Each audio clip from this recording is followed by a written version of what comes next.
of MarCquest 2022. I am Atra Verma, your host for the panel discussion. MarCquest is the annual marketing communication festival of Somaiya Institute of Management, serving to be an avenue where interest in marketing and communications can be further explored and nurtured through fruitful engagements with participants from business schools across the country and experts from the field. I am sure the first day of MarCquest 7.0 was an unparalleled experience where each one of us could tap into unknown opportunities and learn. We promise this day is not going to let you down. Today we live in a world cluttered by noise and distraction, which consequently makes it all the more difficult for a marketeer to catch the attention of their audience. We also live in a world where everyone desperately tries to find hidden meaning in everything, including different forms of marketing communications. The answer to this mystery our new age consumers want is unobtrusive marketing. And who better than today's panel to discuss the same? It is no longer enough to create a unisensory experience, and hence the theme for today's panel discussion, Senses to Sensory and Era of Unobtrusive Marketing. I would like to thank, before we begin, the presence of our esteemed faculty member, Abba ma'am, and I take great pride in introducing our panel for today. Mr. Arun Chaddah, Ad Sales and Monetisation, Star India Private Limited. With several years of experience in the field of sales and strategy, spanning the telecom and media industry, Mr. Chaddah is an alumnus of our institute, belonging to the 2016 batch of MBA Marketing Communications. We are happy to welcome you, sir. Ms. Vinita, Marketing Manager, Escotic Cosmetic Private Limited. With more than 13 years of experience in marketing, Ms. Rajani is an alumnus of our institution, belonging to the MBA Marketing batch of 2014. We welcome you, ma'am. It is indeed a pleasure to have the panel consist of our alumni. Unfortunately, two of our other panelists could not make it today. Dr. Tisha Parekh, Assistant Director, Brand and Marketing, ACD, and Dr. Tushar Mehta, Vice President, Media Planning and Buying, BC Webwise. Team MarCquest is honored to have such a distinguished panel, and we wholeheartedly welcome you. Your presence is certainly more than inspiring for all of us. Thank you for choosing to be with us today. This discussion cannot be complete without enthusiastic and excellent moderator, Professor Dr. Isaac Jacob, the advisor for MBA IMC and MarCquest 2022. A veteran in the marketing and advertising industry with a career spanning over 3 decades, Professor Jacob has worked on brands including Puma, Hot Wheels, and Cadbury's, and has 5 books to his credit, including the globally best-selling book, Strategic Brand Management. Sir, the stage is all yours. Thank you.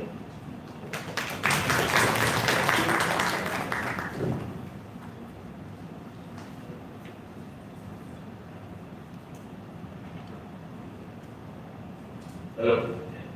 Thank you, Dr. Stream. That was a very elaborate background of myself. I did not know I did all these things, perhaps.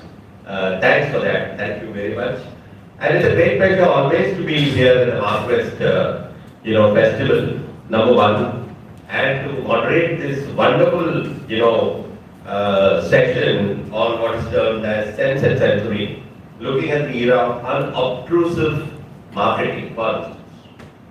So, this is the whole part of how marketing has panned out in the digital era, for instance, as such. Number 1. Number 2 is that how would you be able to indelibly include social media, digital marketing and other areas into marketing to make it more compelling, for instance. So one of the most important paradigms that has been used is to use sensory marketing, involving perhaps all of 5 senses in a significant manner, and therefore leaving behind the communication, including most of the time, you'll see some of the sensory marketing campaigns have got significantly, talking and delivering the brand's value. And that is, I think, the more important factor that you should keep this in mind when we look at sensory marketing.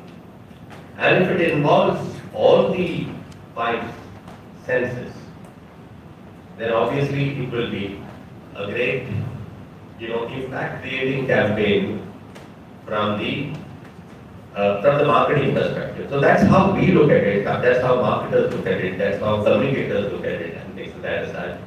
Bringing some little, sense into how sensory marketing can be basically built up aside, and therefore giving a rationale of why you should be using this particular sensory marketing strategies in your campaign. If you can do that, there's absolutely no way that you will be able to really not have a campaign create the impact that you want to create. We have industry specialists here with Rajani being here and also Arun being here on the panel.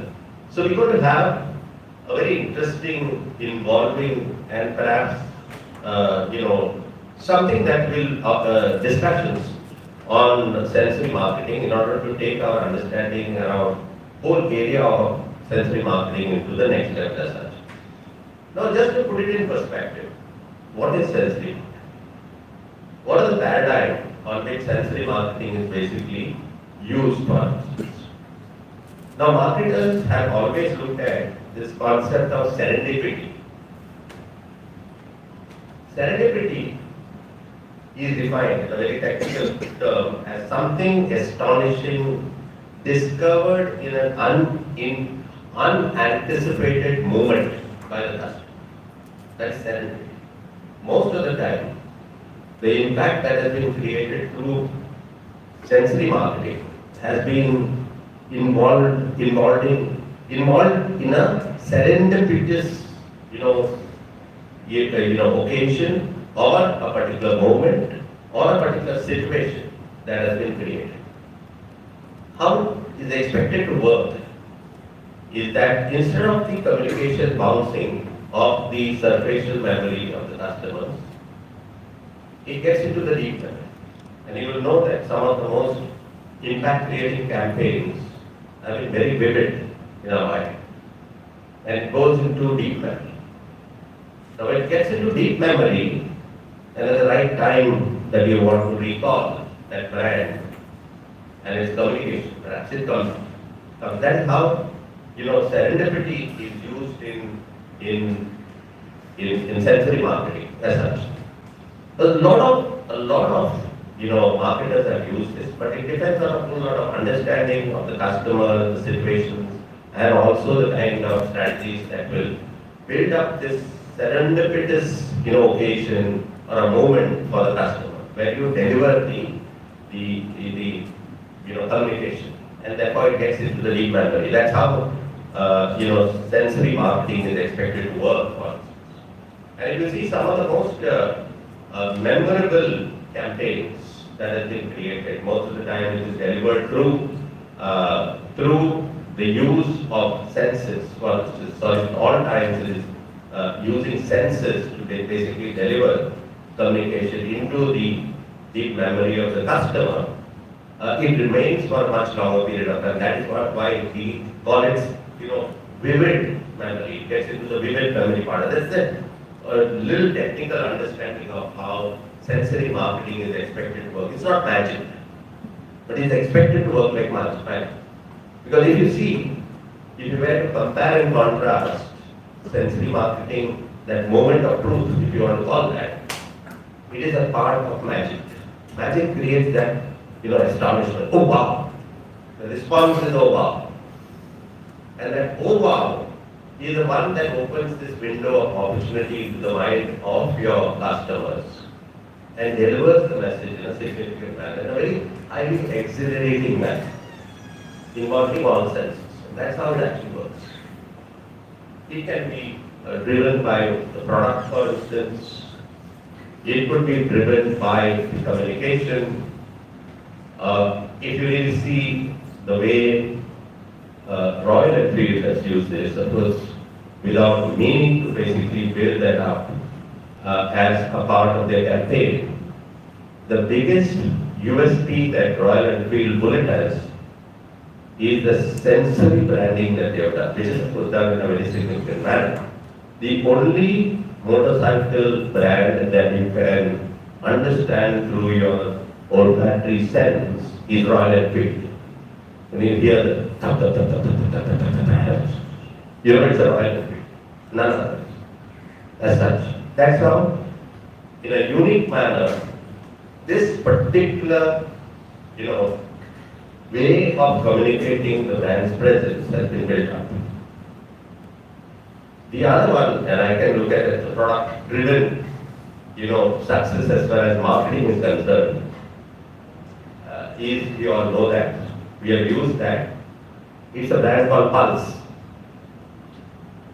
Pulse, when you try that first time, the product creates such a, impact on you, on your senses, on your taste, is that you will always pass it on. Try that, just try this one. Lost there. Hand it out. And they very critically put that small little 2 words on the pack which says pass. Brand became 300 crores without a single rupee of advertising. Purely based on sensory marketing. 300 crores, not a joke. It's only after that it got into, there was a campaign that brought on. So sensory marketing works. That's the more important factor. It's not a gimmick. It should not be used as a gimmick. And that is where I think we marketers and communicators should be able to, draw the line between what is the gimmick and what is basically delivering a value to the customer. So through your sensory marketing activity. That's the background as I would like to see. So let's now move into the discussion points, for instance. Now, having really set the context as far as sensory marketing is concerned, we all know that marketing is now becoming more compelling. It is now being driven by a whole lot of technology into our lives, which we all know. From morning we get up till night, we go to sleep. We have some technology invasion happening into our lives or the other. So it's a great opportunity. And how we use it is perhaps one of the biggest challenges that are faced by marketers first. So this is the first question that is going through. Advertising and marketing norms are changing, no doubt about it. All of you have been in the industry, panelists. Some of you people have also worked, and some of the people who are listening online have always been in the industry as such. And you have seen this happening, you have witnessed it, you have perhaps even experienced these kinds of marketing activities that is happening. Now, how do you think sensory marketing is relevant and taking the digital marketing era to the next level? This is the question that I would like to ask Rajani, please. Yes. Is there a mic? Yeah. We actually didn't keep mics because there were 4 people and the conversation. So, very beautifully, Sir has explained how sensory marketing plays a vital role. It gives an edge to your brand. So, as he rightly said, Royal Enfield, it's wide, but how they're promoting itself by a noise. And compared to seeing there's a very new brand you guys can search on Instagram. It's called Cartel. Can anyone tell me the brand name is Cartel? What would be the product? No. No. It's a sauce. So it's a very new brand launch in the market. They have named themselves as Cartel. Similarly, how Agarbatti Cycle has been, Cycle has been the brand name and Agarbatti is the product. So you all can Instagram it about more about the brand. I think it's a very new brand. There's in Assam we have the word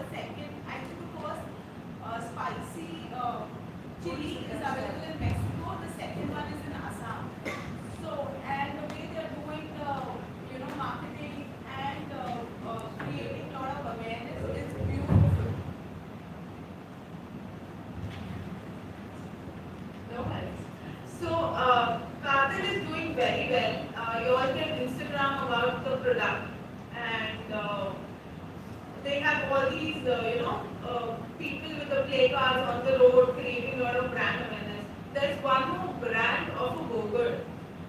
The burger itself is costing around $5.99 of upwards. It's more about a status kind of a symbol, wherein they, the burger is in a silver colored box. When you have that burger, you feel that you are in space, because also you can, there's a, I think there's a barcode, if you scan it, there's a song that has been sung, and the whole experience itself is beautiful. They have colors in, they have burgers in various colors. So, can you imagine a burger and music together? I mean, you are on a bandstand, you order via Zomato a burger, and then you and your girlfriend or your partner, are having the burger with a view. So it's like creating a restaurant feel wherever you like, or you have a date night and you do that. And it's a very beautiful. I apologize, I don't remember the brand name. So the market is dynamically changing. For example, Cafe Coffee Day, it said,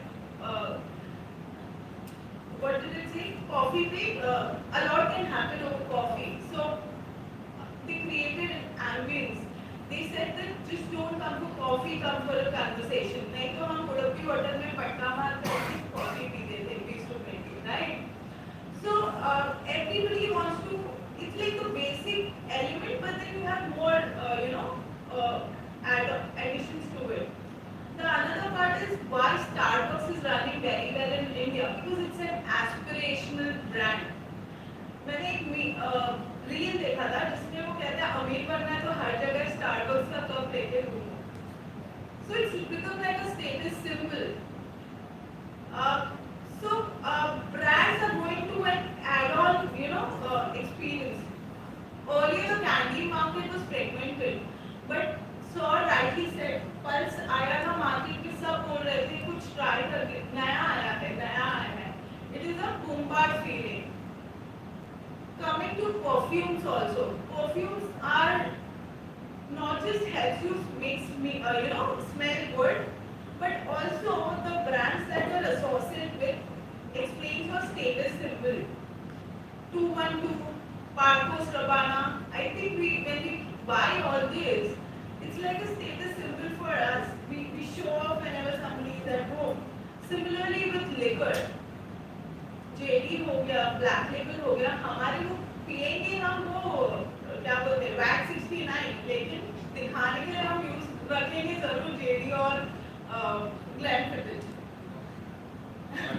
So भाई media planners की बात अलग है, देसी लोगों की बात अलग है. So coming to alcohol industry also, it's getting very fragmented. अभी ओक्समिथ आया है मार्केट में. So earlier it was every state had their best liquor, but now there's huge competition in liquor. यहाँ पे विद्यालय में कोई स्टोर पे गया, लिकर स्टोर पे. Okay. So So I would say that please accompany with someone who is eligible for more of market understanding. I'm not promoting liquor. So when you go to the liquor store, you understand the various brands that have captured the shelf. The very new brands that have entered the market. As I said, Oaksmith is one of the brand. The owner is the custodian of the brand. He wanted to develop a whiskey that is, that goes with each palate. तो उसने UP का खस्तापुरी के साथ P के देखा, बंगाल के fish के साथ पी के देखा. So उसके बाद ये विस्की डेवलप हुआ है कि हर स्टेट की खाने के साथ ये लेकर जाएगा. एंड साउथ में तो आपको पता ही होगा अचार के साथ लिकर पीते हैं. So that's the thing about South. So the liquor market is also dynamically changing. Black Label and all, they are there. They are the old brands, but they are facing huge competition in the market. So every industry is dynamically changing, and we also want a product which either gives us and goes an extra mile to achieve the deliverables. I will hand over it to Arun to take it ahead. Hi, good morning everyone. I will not talk about Visa right now. Okay. So, Early in the day. wait. Anyway, so like sir has mentioned everything about sensory marketing. So I will not dwell over the fact that yes, what is sensory marketing? But let us talk about sensory marketing. Is it a boon or a bane? Now, there are a lot of clients which use sensory marketing. Now, you need to differentiate between advertising and marketing. Does sensory marketing happen before you advertise the product, or it happens after there is an advertisement? How many of you have actually watched the latest Bonvita ad? Yeah, the CSR one. Not basically the Yeah, CSR one. yeah, like for the Various children's photos day, and right? children. Yeah. And how many of you have gone to a retail store and seen a Bonvita product in another shape? Not many, I guess. Right. Just So basically, so for this audience, the brand is great, actually. But I'll just tell you that what Bonvita wanted was that they had that Bonvita in every pack. Now, the pack was in the shape of a heartbeat, the pack was in the shape of a soap box, it was in every kind of a shape. Why was it? They were targeting the parents and telling them that go by faith and not by force. Because of late a lot of things have come that yes, parents force their children what they want, what the parents want to do, and not what the child wants. Was that really the correct plan? Now this went on, now as you talked about digital marketing and advertising, now this went on social media, and how well did it fare? To be honest, now Bonvita actually does not target tier 2, tier 3 cities. It always targets tier 1 cities. And it was actually, it backfired on them in all the metros. Because the parents who actually take care of their own child and they look into the nourishment, the brand is actually asking them not to do anything by force. Bonvita is a brand which actually always targeted the children and not the parents. This time they targeted the parents, and that is something that did not work out for them. So this is where now I just told you about the campaign. When we talk about sensory marketing, how was it a part of sensory marketing? The parents went there, right? They saw the Bonvita packs in different shapes. So when it comes to visual sense, then it comes to touch. They touched and checked whether this product is correct or not. Does it have Bonvita or not? So they tried to get to the audience by sensory marketing, but they were unable to do that. So sometimes sensory marketing backfires as well.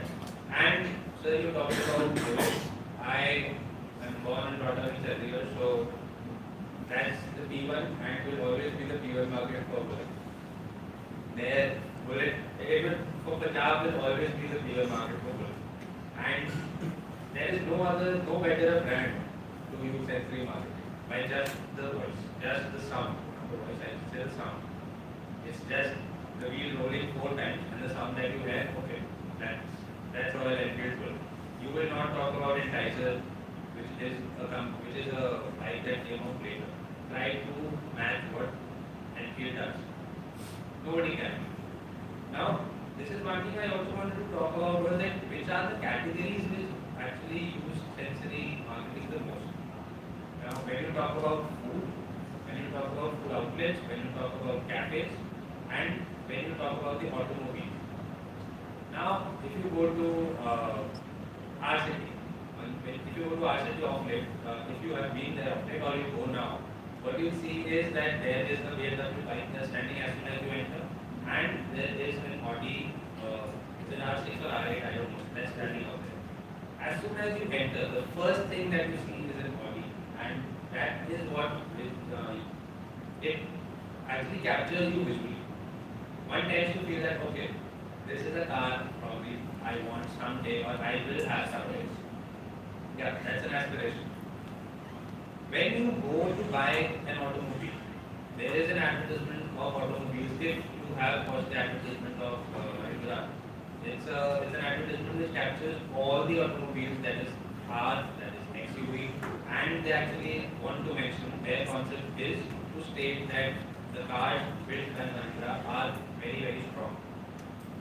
So once you see that ad and you see that yes, the car is doing very well, the first thing that you want to do is go and have a test drive.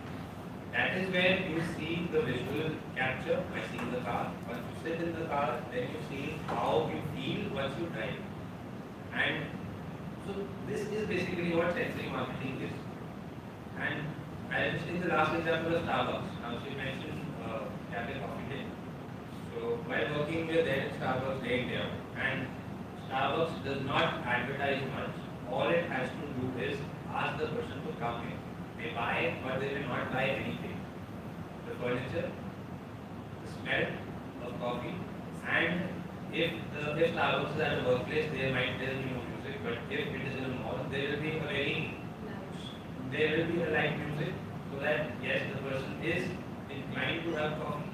But if somebody wants to eat something, the sound will be higher, and the music will change. That's what Starbucks is basically all about.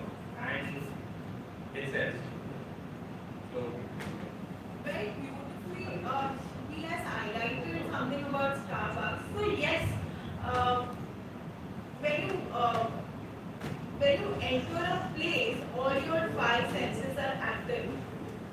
The smell of the coffee, the ambience, the light, the decor, and the neatness to an extent. Why we all tend to line up most of the meetings in Starbucks? Because of more hygiene thing. Coming to where he highlighted Audi and other cars, similarly to Royal Enfield, whenever you give it for a repairing or there's some issue with your car and when you give it for garage, the moment they return it back, you have a new leather smell. And the dashboard has a woody smell. So that's a scent which they have patented, and that's the USP of Rolls-Royce. Whenever there's an issue, the moment they hand it over, it's like a new car. Even any new car has whenever you buy a car, there's a peculiar new car smell. That is also patented perfume that has been bought by the car manufacturers, and plastic ka khushbu nahi aata hai. They have patented that particular smell. Similarly, whenever you make basmati in the house, there's a smell. So a lot of basmati also they have additional fragrances added, the food fragrances added to basmati that gives a peculiar smell. And whenever we have food, the first is the appeal of the it should be beautiful, it should be delightful while you look at it, and the smell, the aroma should itself incline you towards eating. So smell and sight, they go hand in hand. Sometimes कभी भी दूध पीते भी हम smell करते हैं, mummy इसमें कच्चे दूध की smell आ रही है. So that's where you add, kesar or something to add fragrance to your milk.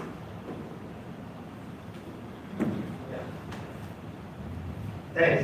That is a good understanding of how sensory marketing has been used, or perhaps not used very well, in the case of Vinita, as we see it on the ground level reality. See, that's the difference between a gimmick and a marketing strategy. Please understand that, because it's not a gimmick. You can't fool the customers. Let's be very clear. And I tend to agree with what Arun was saying, because it's not in the realm of the buyer's understanding of the category like Vinita. Vinita is always looked upon as as an energy drink for the child going to school, for instance. And when you put together certain areas like certain pack type onto the Vinita pack, like your screwers, your soaps and things like that, it's not in the realm of what Vinita really stands for.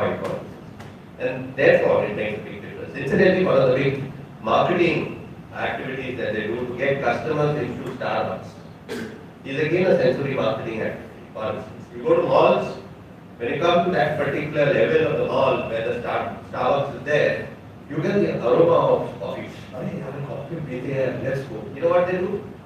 They put a coffee note through the AC ducts.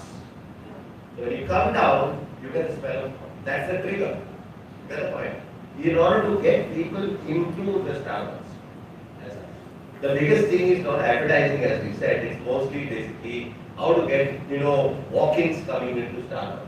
If they come there, obviously you won't go without actually buying something or the other from the Starbucks. Similarly, popcorns and theaters Yeah. or even samosa for Correct. that matter.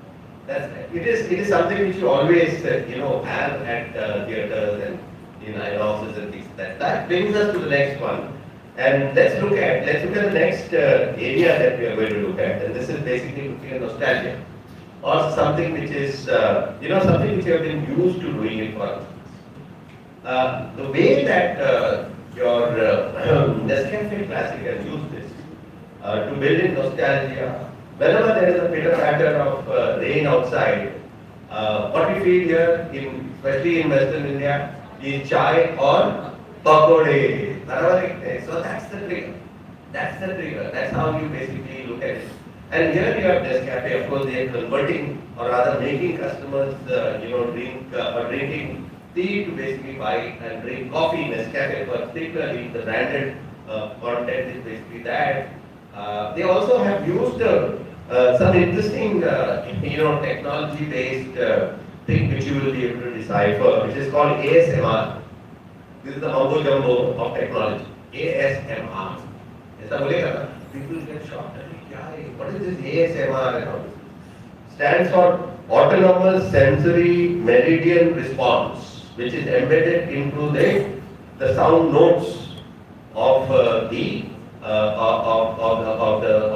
jingle itself, or the notes that goes into the sound notes that goes into this particular ad. It's a wonderful way of bringing in a little more serendipity in even the song, even in the sounds that you hear. There can be ruffling of pitter patter of rains and things like that, the falling of rain more pronounced and things like that, enhancing the impact created to the sound, for instance. So this is basically something using sound technology and things like that. So let us play this particular ad, this Nescafe ad, the Nescafe Classic ad. It says that warm up to rains. Can you hear it?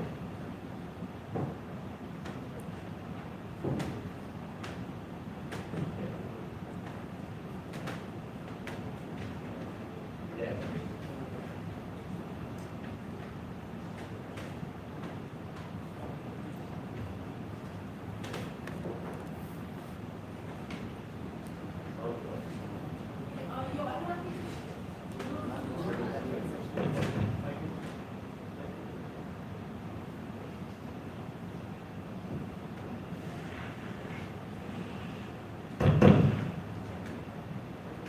Carefully listen to the sound notes.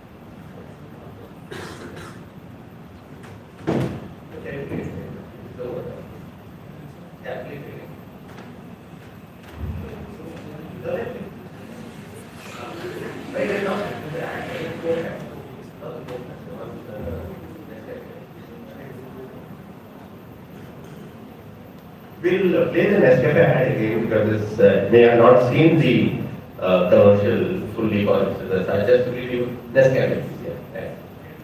Yeah, again.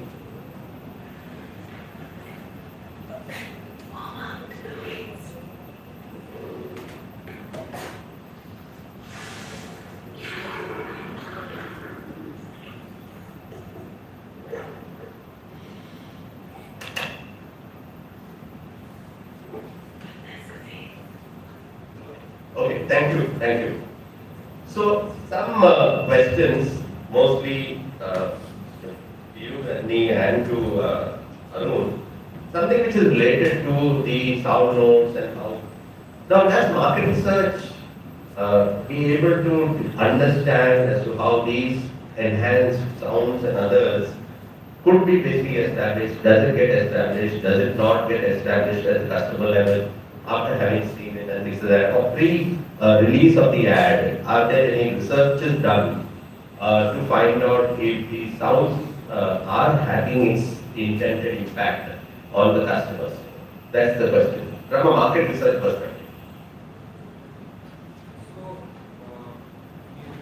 I don't think the mic is working, but I think sometimes it does, sometimes it doesn't. Yeah, I remember. Yeah, so that's okay. That's okay. I will let it out.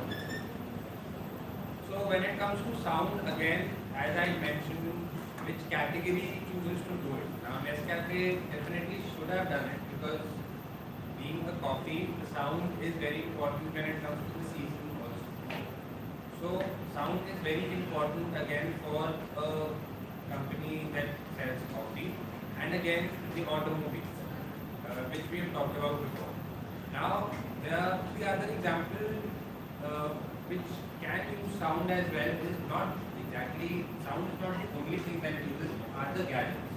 Now if we talk about Apple and we talk about the iPhone, so their advertisement is very crystal clear, and once you see the advertisement, it's all about the visuals that you're going to see in the iPhone. Very few people who start using iPhone initially are the ones who get to know the technical specifications of how to use an iPhone. Otherwise, today, if you go for a market research on an iPhone, it's the sound, and then it comes to the camera, and how easy it is to use and what you see on the screen. This is what sensory marketing is. They do not spend heavily on advertising. The thing is the ad that they make and the stores that they have. The stores are completely white. So that actually matches to what the brand logo is, the color of the logo that's there. And once you enter into the store, all you have to do is touch the device. You use the device and you just want to use the device and you want to take it. That's what sensory marketing is. So the spends on advertising are less, and getting people to take the iPhone more is actually dependent on sensory branding, and it has been going on, and I don't know what series is it now for iPhone, but and it will continue. The iPhone will keep selling just for this. So, sensory marketing in a way initiated very long back. आया नया उजाला चार बूंदों वाला. So this is something very basic. याद रहता है. Nirma. Nirma was actually the brand name Nirma has come out from a person who was working in a lab, and then we developed this powder. His daughter's name was Nirma, and unfortunately she died. On his legacy, he named the brand Nirma. So the ad was beautifully done. Asha Shush, what is it? Nirmata? Lekha. Lekha Jaya Shushma. Sabki Pasand Nirma, which is very blunt, it says enough. So I think sensory marketing has been way initiated in early ages of advertisement. Similarly, Amul. Amul is a very well-known brand. I mean, we call butter as Amul. It's as simple as that. As you call water Bisleri, photocopy Xerox, butter is Amul. But still, you see any print ad or any digital campaign, they focus on latest, like congratulating Ranveer and Alia on their, baby's birth, or anybody's 10th anniversary, birth anniversary. They propagate the ads through the propaganda very well. So definitely iPhone is another beautiful example. Very minimalistic packaging, just the logo, and it says it all. So I think we totally relate. what you are saying. But one of the things that you mentioned, of course, is about the retail branding and how experience becomes an important element to deliver the experience to the customer. iPhone is a great example, no doubt about it. And also, there are a lot of things. No automotive model is ever bought unless you take a test drive. You get the point. So therefore, that's almost at the retail level that you will get to get the experience. Okay, now let's look at another ad, and this is a global ad that has been used by Coca-Cola, and it's a brilliant commercial, absolutely phenomenal. It in fact involves every element of the integrated marketing communication mix, touching customers at various levels and also basically rewarding them for every involvement with the brand using this particular particular format. For the experiential or what is termed as sensory marketing example of how a brand like Coca-Cola has also used it. Coca-Cola believes basically in, basically it is thrilling. It's the watchword for Coke, the central mantra for Coke is thrill, for instance. How do they create thrill? They're creating thrill by integrating the various elemental factors of integrated marketing communication in a seamless manner, actually talking about Coke One, for instance. And therefore, it says if you have not tasted Coke One, you have now used it for instance. But the way they went through is using sensory marketing and such. Okay, so let's play this ad, please.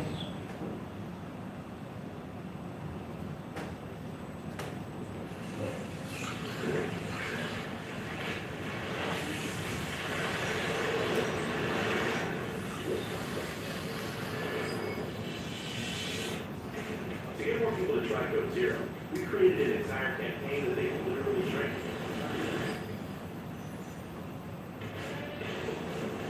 First, we built a billboard that served real Coke Zero to thousands of fans.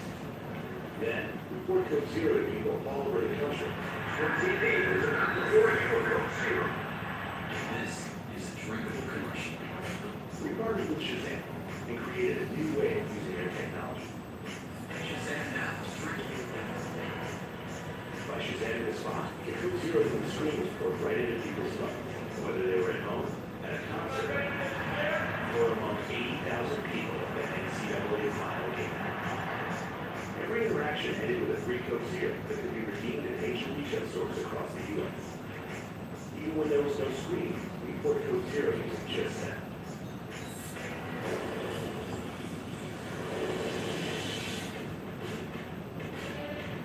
From ads that became cups,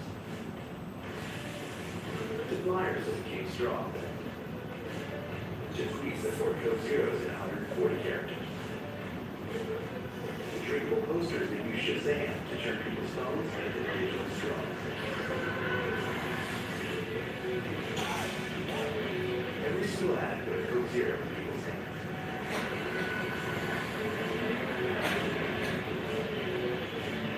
So next time you're thirsty, drink it out.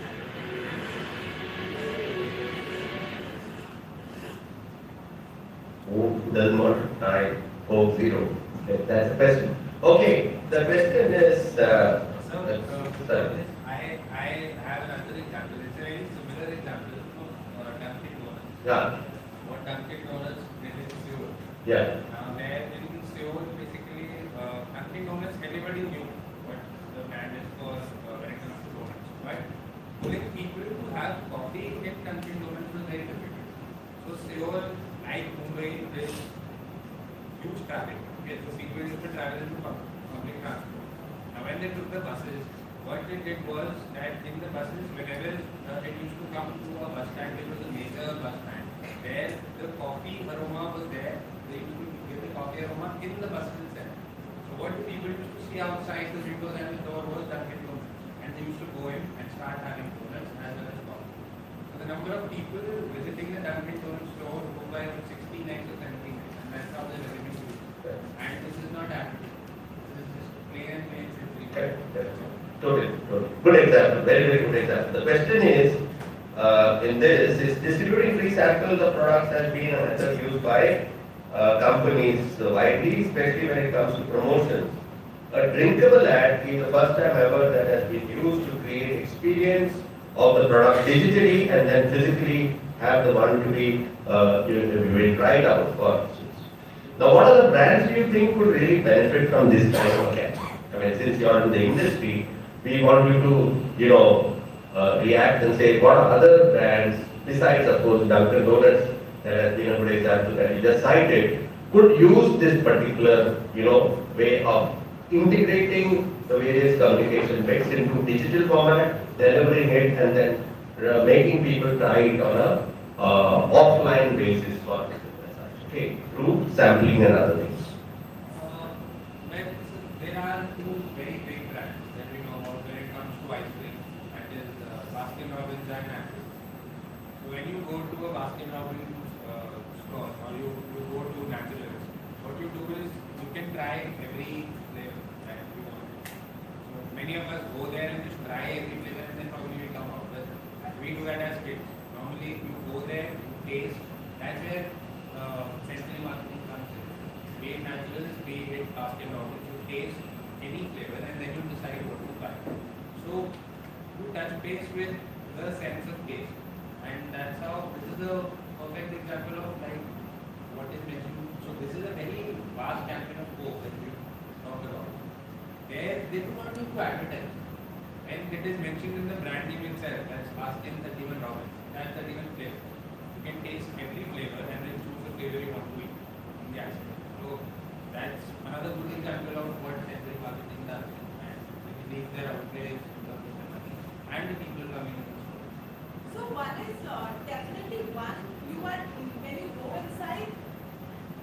you go inside, there is a tasting session that happens, but what drives you to get into Naturals or Baskin is they have this diffuser which keeps on fragrances, the fragrance that they generally use is watermelon, which is very pleasant, and that wherever you are in 2 kilometer distance, you will realize कि यहाँ पे कुछ तो अच्छा है. The moment you walk nearby, it's Naturals. And the colors, Baskin has a very beautiful color. Natural is green, the logo itself in green color. The color itself, there's a hunger, that the color appeals to us and it creates hunger palate in us. That lead us to, go and taste various fragrances that are available. So they not only indulge in just doing sampling, but driving customers to that point. Similarly, air. I have worked with GCPL in the past. So when Sir said, is any consumer study or analysis that has been done? So we realized the air pockets usually, the main motto was to sell it into the bathrooms, because जब भी कोई guest आता है या हम daily उसमें air लगाते हैं, but we realized that the retailers sell one pieces separately, and whom are they selling it to? The Ola and Uber cab owners, because they drive continuously for 12 to 14 hours. After a certain point, it creates it's very claustrophobic, and it creates a lot of it has a different smell or nausea feeling. So they are the one who used to buy this one air pockets and use it for a week. So that is the study we got to understand कि इसको single pack में भी बेचना चाहिए, because it's not just entering into bathrooms, but it is entering into cars also. आप अगर एक fragrance लेते हो, car fragrance, it's ambipure and stuff, it's 250 onwards. A cab owner cannot invest at 1.250, 399, but he can invest 10 to 15 rupees in an air pocket. So that is the study or consumer analysis that we did. Usually I take cab from Chembur to Goregaon daily to commute. It takes me 1.5 hours. You imagine my flight if the car is stinking or there's a dumpster, passing by. But for that matter, if he has air or now you have these camphor phones, they are selling very well. They last for almost a month. So I think the fragrance market is also changing. Would you like to touch upon your agarbatti experience, which you had? Yeah. So over the coffee, we had a quite interesting discussion between me,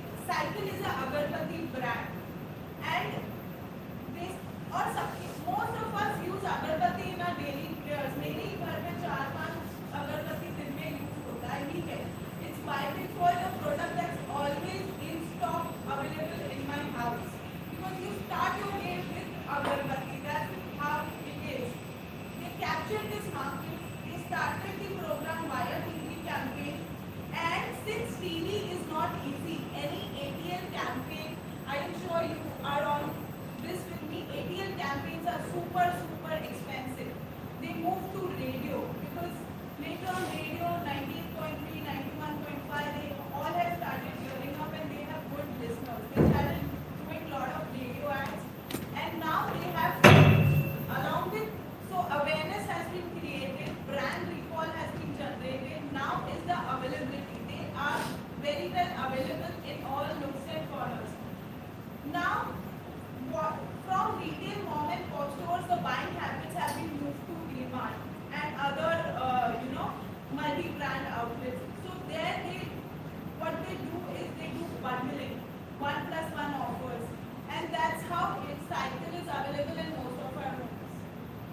Okay, very good. Also, the product variations that they bring about in terms of longevity of the agarbatti. Yes. See, cycle is always a puja brand. They have targeted themselves very beautifully. Now there's another market that uses agarbatti.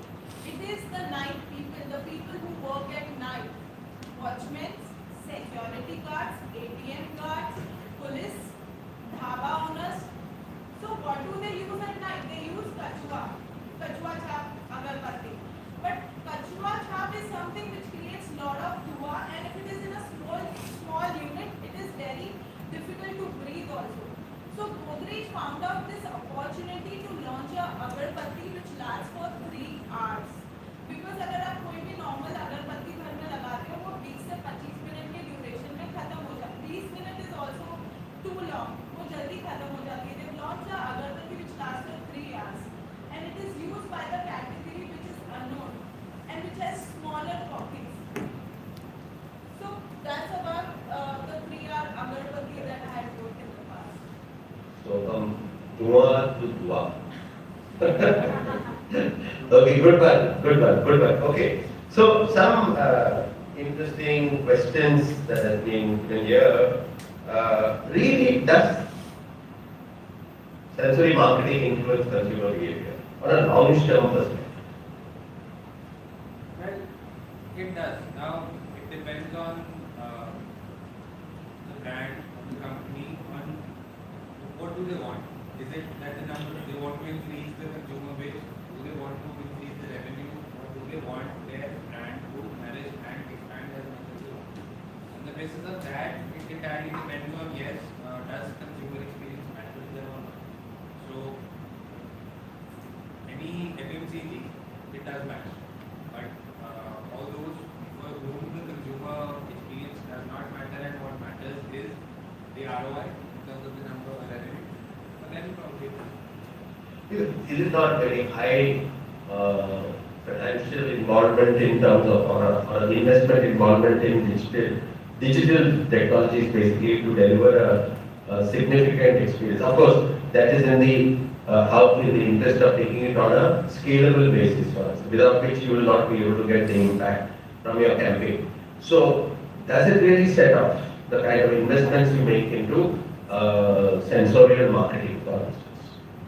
So for sensory marketing, basically, sometimes you do not need a media campaign. All you need is to attract the customers. So to attract the customers, you do not need any advertisement on the proprietary media front, that is TV, print and radio. And when it comes to digital, today, if you go to Instagram, people have their accounts like Mumbai Foodie, and the person just explores every place, a unique place where you can have South Indian, where you can have Chinese, or anything like that. That is not expensive. And again, like we talked about, it depends on what extent does the brand want to go ahead. If it wants to start on a base of one city, it is not expensive. As soon as you get into the media campaign where you need to spend digital, let's say, probably 2 years or 3 years back, digital was a minimal expense if you had to advertise in the digital space. But today, you see that the digital spends are almost similar to the advertising spends on TV. The biggest example is who bought IPL. It is a very clear-cut example. Hotstar could not. Disney did not have the objective to buy it on a digital platform. They took it on Star, and the digital went to Jio. The cost at which the advertisement is sold on TV and on digital is how much. So there the sensory marketing does not.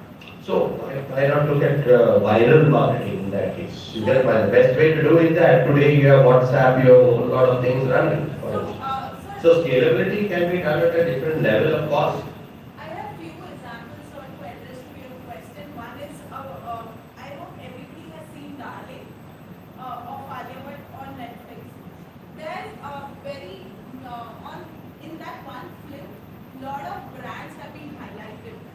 So this Darling movie was aired on Netflix. It was on a OTT platform. So who watches Netflix? Obviously, who have people who have Netflix subscriptions and they are affordable enough. The story is of a tall girl, how she, that's how it is. But Kama did branding in that. So there was a lot of controversy on that. The Kama is is an expensive brand. It is targeting people, urban people. But why it is shown that a tall girl is using it? But they have delivered the message to the right target audience who is watching the ad, who is watching the movie. So this kind It's a of product placement example, is it? Yeah. yes, it's a product placement example. Another example I would like to bring to your notice when you're saying why digital marketing, why not do mass branding is Soul Store. Soul Store, I hope everybody is aware about. So they are into funky clothing. So one is appearance, earlier जितना ज़्यादा टिकता है, जितना ज़्यादा appeal करता है status symbol, but Soul Store has something very simple. They were targeting Gen Z and millennials with very funky clothing. Another famous example is Bummer. Bummer, sir, is a brand. You may not have seen the ad, but I am sure all the MBA students have seen it on Instagram. You can target.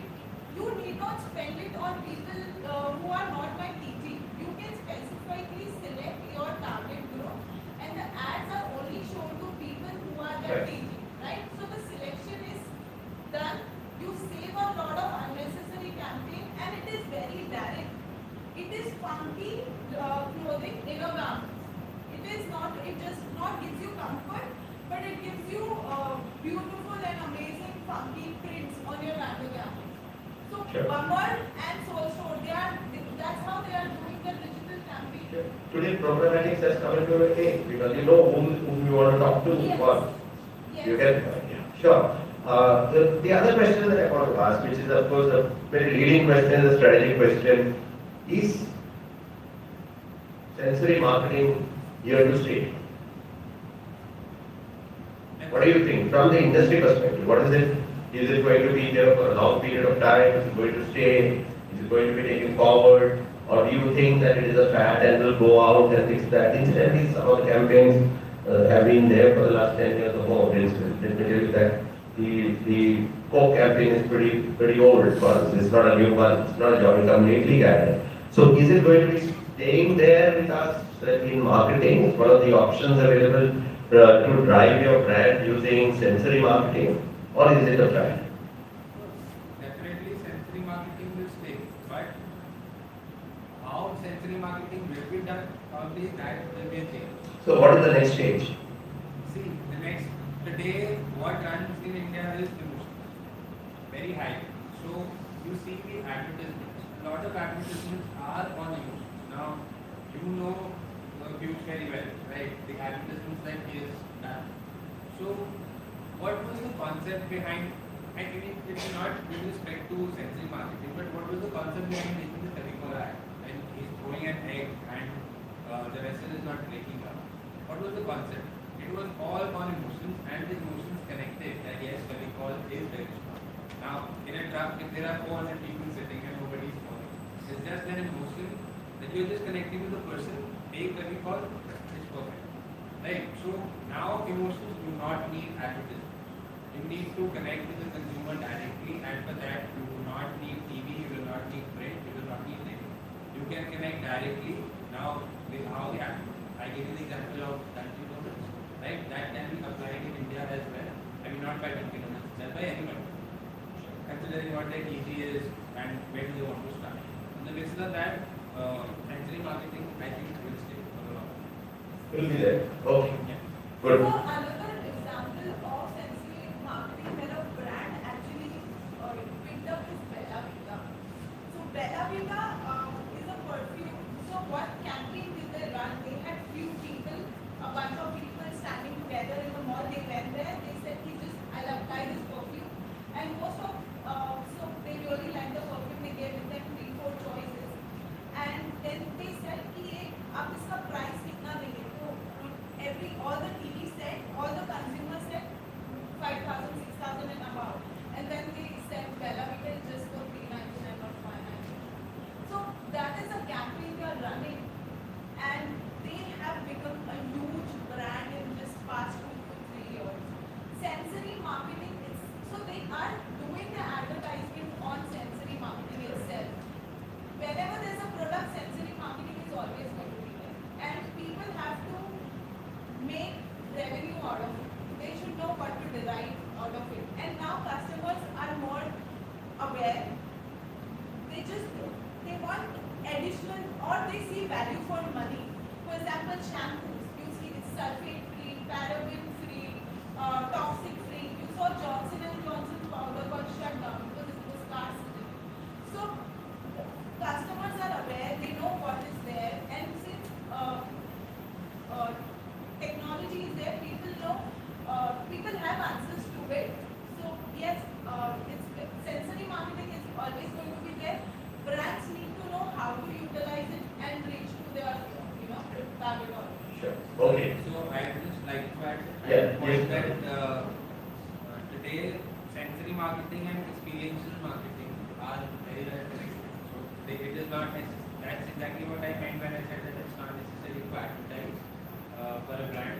When it comes to sensory marketing, experiential marketing is also connected to it, where the person goes and experiences it, and that's how things. Sure. But the experiential marketing is much more investment intensive because you have things like augmented reality, AR, and all those things that built up. And then the whole infrastructure of creating that experience by itself is highly investment intensive. So that's the way you look at it. So sensory is most, as you said, on ground, much easier to basically manage and do it and take it forward as such. Okay. Any questions from anybody? The panelists will be very keen to answer your. Any questions? Any questions? Any questions?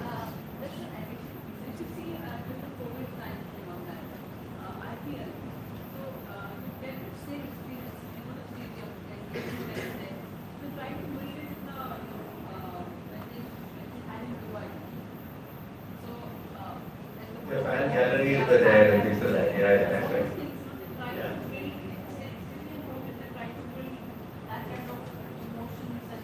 That link or online offline links, that's right. That's there in the ongoing FIFA World Cup in Qatar also.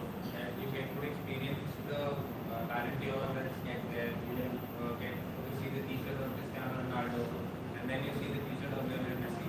So that's what a football fan needs. Primarily when you know that there is no beer allowed in the stadium in Qatar. So that is what they need. Which is the worst case scenario. More football. Yeah. There's a Budweiser, campaign is a save your liver. I wanted to ask that is there a chance that sensory market could backfire? The product could actually be good, but marketing tactics could not be understood by the customers and it could backfire on the. Yeah, I gave you the example of Bonvita. So the thing is for Bonvita, actually it is not backfired to an extent that the brand will stop. But it is a learning that yes, this is not the step. Well, the things are still going on and the debate is on. For some it has gone pretty well. Whoever looks at on the perspective of meeting another brand, they might find it a very good campaign. But if you consider it as a common human, as a parent may not like it. So the brand, it does backfire, but it does not mean that the brand will. See, any which ways it grabs attention. So what Monetisation campaign he is saying is it actually got promoted on Children's Day. So the product was available in different forms like Harpic, soap, which means that every child has has a right to study, but unfortunately many of them are indulged into child labor. So in the end, it got lot of attention and it was in a way promoted that Bonvita है तो वो packet में सिर्फ Bonvita ही बेचता है, वो ये सारी चीजें नहीं बेचता है. So it did grab lot of attention and fortunately it was promoted on Children's Day, so it was quite a backbone activity and went really viral. So what you are saying is whether the brand gets attention via sensory marketing, yes. Sometimes it backfires, but again it gets attention. So that goes hand in hand. Yeah, I would agree with the panelists. I would feel that, the campaign has failed, the brand has not. Let's be very clear. Bonvita has a very strong brand. The resilience for the brand is significant. One swallow doesn't make a summer. They will get over this. The campaign has failed, perhaps. You get the point. They're not attached to the objectives. Yes, you have a question? Yeah. So, you see nowadays AI and AR is getting incorporated a lot into marketing. So, how do you think that's going to interact with the future of sensory marketing? So the future for AI, for example, good you got this point. You are going to just place your phone and then that will tell you the detection of your skin and then it will tell you whether you need a face wash or moisturizer or a cleansing serum. So that's the future. That's going to happen in really, really short time. It will detect your mood. It will tell you how to dress. It will tell you what lipstick will match to your dresses. So AI and AR are going to go big time in the near future. We know how Alexa is a part and parcel of our life. Even our parents have become used to her. So that's a bigger thing that's going to be there. And very soon, we are going to be so addicted that we will speak everything to phone and it will, answer all our questions. It will be a mood detector, it will be a skin detector, it will also accompany our task very, easily. So, to answer your question about AI and AR for sensory marketing, see, AI and AR are not only for sensory marketing. It is primarily there for experiential marketing as well, and it is there for digital media as well. So, yes, it's an important part of sensory marketing which can be used, but there are multiple other ways to do it as well. I agree with the panelists, definitely, because L'Oreal has used this incidentally. You go on to their, their mascaras and their lipsticks and things like that. They use augmented reality, including various other this thing. You can find out what particular color of the lipstick goes with you, what shade goes with you. You can come onto this thing, then you can click onto it. It's in fact a 360 degrees experiential marketing that they've looked at. You can order online, for instance, and get it delivered to your house. So it is 360 degrees, not just using one element of your marketing activity, which is basically showcasing what looks good on you, but what you would do offline in the cosmetic stores, for instance. You get the point. You are buying sitting in the comfort of your bedroom and do that. And for example, the basic example is on that Instagram when you get these, you put your picture, you get these filters. So one of them detects your age. So things are going to change very soon in terms of data. So, as it's a very similar, like you talked about L'Oreal, Lenskart does the same. That when you try to see the spectacles that you want to wear. However, so there are two sides to a coin. Where you talk about this degree experiential marketing, on the other side, when they advertise, then 9 out of 10 advertisements are not about doing it online. It's basically about the sale that's there and the types of spectacles that they have. So that is how they promote the brand. Absolutely. Any questions anymore? We have just 2 minutes more, I think. Noodles are getting made. Baggy noodles, yes. So I want you to ask, is it feasible for a brand to rely on a single attribute of their product in the long run in case of sales? Not audible. answer this question to you, you can try this. Yes. A good example is Royal Enfield. For example, in case of buzz, like taste and its sensory feeling related to that. No. that was in a short term. The taste is वो आम रस का test जो था हिला के रख देंगे is the proposition and अब हिला के रख दिया है बराबर है कि नहीं? That is the delivery of the functional proposition or the value for the brand. I don't know how much of the other variants will come up to that level of the whatever that is, that particular concoction. That is the proposition. Well, it can be extended to other variants in the entire range that they brought out. I am not very sure, but they have to do that because it's a 1 rupee, candy. You get the point. To sell volumes, you have to sell volumes to get crores. Just imagine how much they have sold to get 300 crores. How many 1 rupee candies they have sold? How many trillions, millions, and even beyond that? So, but after UPI and GPay, the sale of the candies have come drastically down. That's bound to be. That's bound to be. But all these, what I'm saying is from a marketing perspective. Yeah. Yeah, what you wanted to say. No doubt. But Royal Enfield is a great example because I know for sure because we've done some cases on that. In 1984-85, they changed the body structure of the Royal Enfield, and what happened was they used aluminum instead of cast iron, and the sensory notes was lost. Instead of the throaty, this thing is people thought this was a fake Royal Enfield. In fact, the previous models to 1984 was fetching a higher price at the secondary market, at the secondary used bike market than the primary one. So that's where, Java was there and others should take over. But the fact is that they thought that the Royal Enfield post 1984 models were not the true ones. You get the point. That's where sensory marketing has helped or has not helped because of the fact that they're not being used. They went back to the cast iron. Okay, right. So that's that. Thank you very much. I think it was a very involved and highly, market-driven, discussions on sensory marketing. Thank you. So we come to the conclusion with the confidence of our panelists that sensory marketing, yes, has been used, is now getting more crystallized, more focused, and it's going to stay with us for a long period of time. It's not a gimmick, it's not a fad, it's something which is there to stay for a long time. Thank you. Thanks a lot. Thank you very much. You guys have been a very, very nice audience. Asking the right questions and clapping at the right time. Thank you. Thanks a lot.